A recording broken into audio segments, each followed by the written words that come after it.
Bullshit. For my Father's Day I asked my wife to make a list of reasons why she married me and read it out loud in front of our children. One of them triggered my bullshit meter. In my head. Oh, you're just saying that for the sake of the kids. So I thought. She gave me the list and I folded it up and placed it in the back of my journal. The next day I pulled out the list and I looked at the reason that I had disagreed with. That was. Daddy is good at lifting heavy things. Unbeknownst to my wife, I interpreted it differently than she intended. So, I took my pen and crossed it out and decided I wrote. No one cares about my heavy things. Did you expect that? My wife meant literally, not figuratively, because I'm a man and much stronger than she is, I can physically lift heavy things.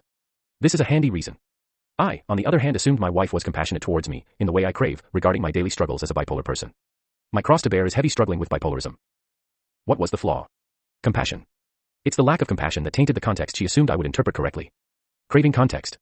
My wife has no compassion for my cross because I have no compassion for her cross, with the lack of affection on my part. So now in the case of the Bible, does the misinterpretation segregate faith into convenient and selfish parallels to cushion the truth rather than unifying worship? Earth is not heaven. You secure that derangement exclusively by judging the actions of others that unfulfilled your cravings. Bullshit.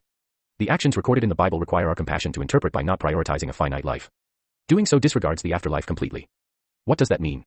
Earth is not heaven. Prediction is free will, but perfect prediction is scripted. Most of my predictions are free-willed.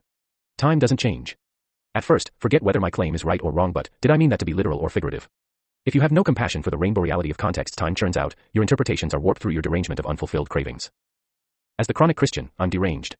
The consequence of that makes my interpretations unique and creative, that's not unifying. That is compromise.